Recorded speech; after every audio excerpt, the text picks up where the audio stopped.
Hello, Connections. Glad you're here.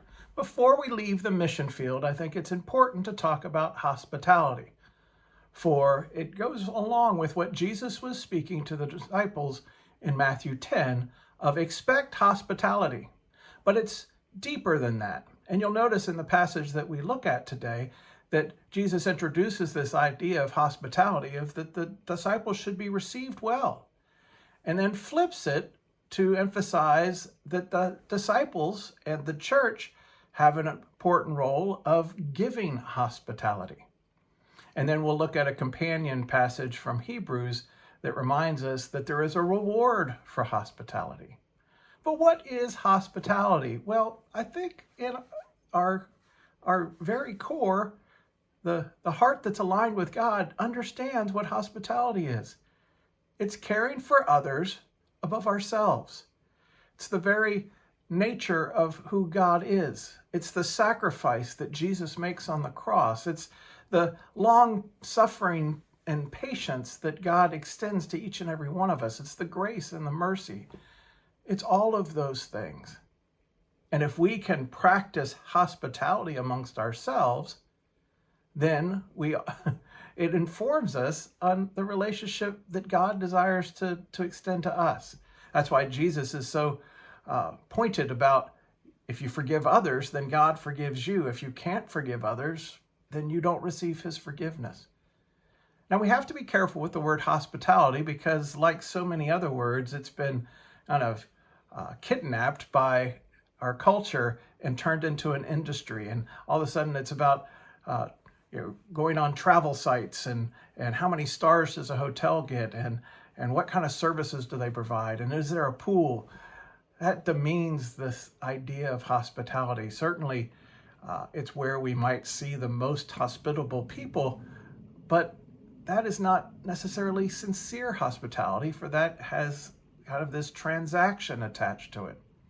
Just as love does not have a transaction attached to it, neither does hospitality.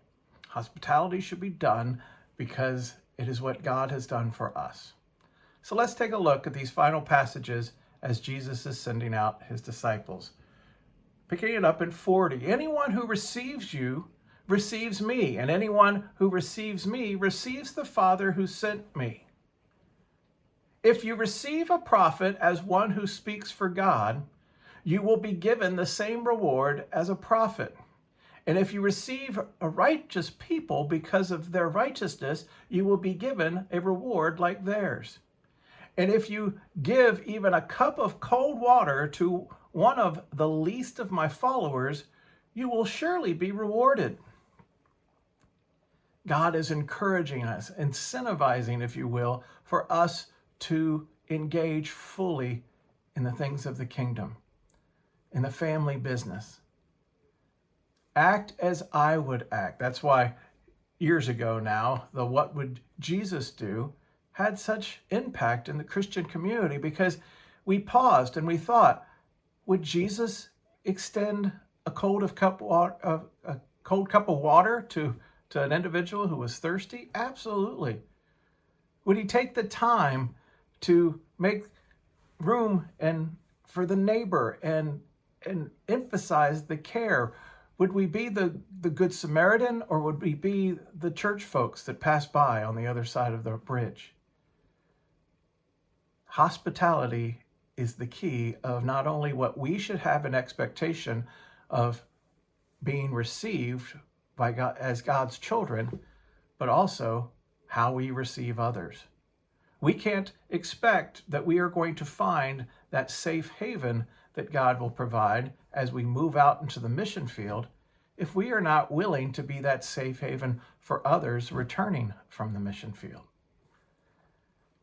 I enjoy this passage from Hebrews 13, and we're going to end our conversation about the mission field and a reminder of how important it is to extend hospitality and kind of a wink and a smile that God gives us if we would practice his ways.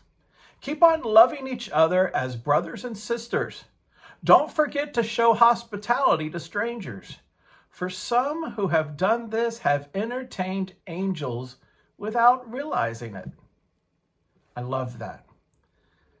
And I've noticed over the years, if we are engaged in ministry, every once in a while, an individual that I have not met before, an individual that no one seems to be aware of, will come through the ministry, and there's just something different about them. There's something special, and they usually bring a word of encouragement. They usually bring a word that excites the church, or is the word that was needed that day because we were all feeling a bit down.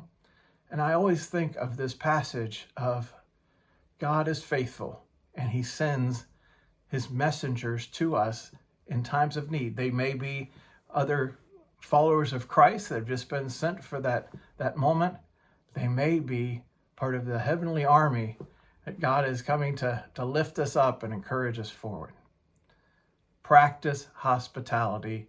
Never assume that you have gotten it all just right. Continue to practice for the rest of your days. All right, we have some other things to talk about this week. I'll be getting to those. We'll be resting in some of the Psalms of David, and hopefully we will get a sense of where God wants to lead us next. Hope you'll join us for that. Until then, know that I love you and I miss you, and please be good.